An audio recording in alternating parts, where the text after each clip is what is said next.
ప్రభు యొక్క ఘనమైన నామాన్ని బట్టి ప్రతి ఒక్కరికి వందనాలు చెల్లిస్తూ ఉన్నాను. ఈ ఉదయకాలాన్ని నువ్వు ఎంచుకున్న దాన్ని బట్టి నీ జీవితంలో గొప్ప సంతోషం అనేది కలుగుతూ ఉంటుంది. అపోస్తల కార్యాలు 8వ అధ్యాయం 8వ వచనంలో చూచినప్పుడు ఆయన చేసినటువంటి గొప్ప అద్భుతాలు, ఆశ్చర్యకార్యాలను బట్టి జనసమూహములు విని ఫిలిప్పు చేసిన సూచక్రియలను చూచినందున అతడు చెప్పిన మాటల యందు ఏక మనసుతో లక్ష్యముంచగా అనేకులకు పట్టిన అభ్యంతరాత్మలు పెద్ద కేకలు వేసి వారిని వదిలిపోయెను. పక్షవాయువు గలవారును, కుంటివారును అనేకులు స్వస్థ పొందిరి. అందుకు ఆ పట్టణంలో మిగులు సంతోషం కలిగింది. కనుక ఎప్పుడైతే నువ్వు ఎంచుకునేటువంటి దాన్ని బట్టి మాత్రమే నువ్వు స్వార్థాన్ని, సంతోషాన్ని, బలాన్ని పొందుకుంటావని నువ్వు తెలుసుకోగలగాలి. కనుక ఫిలిప్పు చేసినటువంటి గొప్ప కార్యాలను బట్టి యేసుక్రీస్తుని గురించినటువంటి ప్రకటిస్తూ ఉన్నప్పుడు అక్కడ వారందరూ కూడా దేవుడి మాటలందు లక్ష్యం ఉంచినప్పుడు గొప్ప కార్యములు అక్కడ జరిగినప్పుడు ఆ పట్టణంలో చాలా సంతోషం కలిగింది.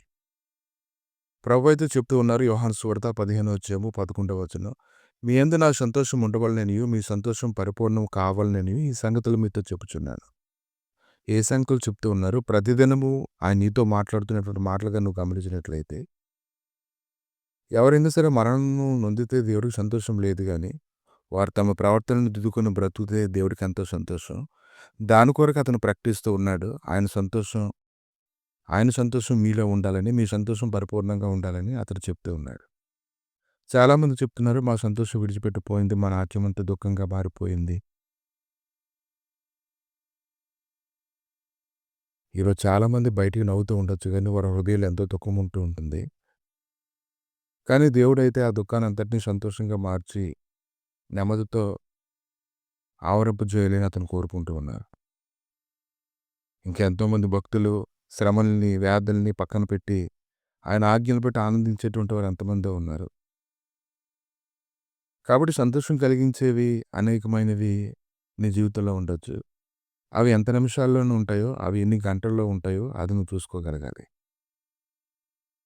కనుక ఈరోజు దేవుడి చిత్తాన్ని నెరవేర్చడానికి గొప్ప సంతోషం పొందుకోవడానికి నువ్వు సిద్ధపడుతూ ఉండాలి. దుర్దినములు రాకముందే నువ్వు ఎంచుకున్న వాటన్నిటిని కూడా నువ్వు విడిచిపెట్టుకోగలగాలి. కాబట్టి ఆయన మన దగ్గరకు వస్తూ ఉన్నప్పుడు ఆయన యొక్క సంతోషం మనలో ఉండాలని ఆయన కోరుకుంటూ ఉన్నారు. ఇంకా అతను చెప్తున్నాడు, మీరు ఎవరికైనా శ్రమ వచ్చిందా అతను ప్రార్థన చేయండి, ఎవరికైనా సంతోషం కలిగితే అతను పాటలు పాడండి. భక్తుడైతే అంటూ ఉన్నాడు, ప్రభా నాకైతే వారి దాని ద్రాక్షారసములు విస్తరించినట్టు సంతోషం కంటే అధికమైన సంతోషం నీవు నా హృదయంలో పుట్టించవని చెప్తూ ఉన్నాడు. నిజానికి దీనులకే దేవుడిందు సంతోషం కలుగుతూ ఉంటుంది, సంతోషం అధికమైపోతూ ఉంటుంది. ఇంకా మనుషుల్లోని ఏమీ లేనటువంటి వారందరూ కూడా అటువంటి వారు ఎక్కువగా పరిశుద్ధ దేవుని యందు ఆనందిస్తూ ఉంటారు. కనుక ఎవరైనా నీకు శ్రేష్టమైనటువంటి వార్తను తీసుకొని వచ్చి నువ్వు ఎంతగా సంతోషిస్తావో ప్రతిరోజు కూడా నీ సంతోషం పరిపూర్ణం అవ్వడానికి ప్రభు ఎన్నో సంగతులు నీతో మాట్లాడుతూ ఉన్నారనే సంగతి నువ్వు గ్రహిస్తూ ఉన్నావు. ఈరోజు కూడా నీ సంతోషం పరిపూర్ణం అవ్వనట్లుగా దేవుడు నీతో మాట్లాడనే ఉన్నారు. కాబట్టి ఈరోజు నువ్వు ఎంతగానో నువ్వు సంతోషించు ఆయన యందు. నువ్వు ఎంచుకునేటువంటి దాన్ని బట్టి నీకు సంతోషం స్థిరంగా ఉంటుందని.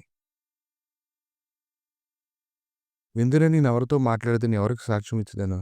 వారు వినుటకు తమ మనసును సిద్ధపరచుకుంటారు కనుక వినలేకపోయారు. ఇదిగో వారు యెహోవా వాక్యమందు సంతోషం లేని వారే దాన్ని తృణీకరింతురు. ఇర్మీయా 6వ అధ్యాయము 10వ వచనం. ఈ దినం నువ్వు అలా ఉండవద్దు. వాక్యానికి భయపడేటువంటి వారు అందరూ ఆయన మాట వినండి. ఎవరైతే మిమ్మల్ని ద్వేషించి ఆయన నామాన్ని బట్టి మిమ్మల్ని త్రోసివేస్తూ ఉన్నారో వారి మధ్యలోనే దేవుడు నీ సంతోషాన్ని అధికం చేస్తారు. అప్పుడు ఖచ్చితంగా నీ సంతోషం పరిపూర్ణమవుతుంది. నువ్వు ఎంతగానో ఆనందిస్తావు. ప్రభా ఈ ఉదయకాలాన్ని తండ్రి సంతోషం పరిపూర్ణమగినట్లుగా ప్రభా తీసుకునేటువంటి నిర్ణయాలను బట్టి స్థిరపరచబడేలాగా నాయన నీ గొప్ప కృప దయచేయండి తండ్రి. నీ మాటలు నేను నిర్లక్ష్య పెట్టకుండా ఉండేలాగా కృప నువ్వు ప్రభా. నీ మాటలు లోబడేలాగా సహాయం అనుగ్రహించండి. నీ మాటలు వినడానికి ఆటంకపరిచే ఆటంకములన్నిటి నుంచి వారిని తప్పించి బలపరిచి స్థిరపరచమని, హృదయంలోనికి బలహీనపరిచేవి ఏవి రాకుండాన్నట్లుగా నీ కృపతో నింపమని, ఒక సంతోషకరమైన వార్త వండిన ఇంకొక సంతోషకరమైన వార్త విరిగినట్లుగా వారి ప్రాణాలు తెప్పరిల్ల చేసి మీరే మహిమ ఘనత ప్రభావాలు పొందమని యేసుక్రీస్తు నామములో అడిగి వేడుకుంటున్నాము తండ్రి. ఆమేన్.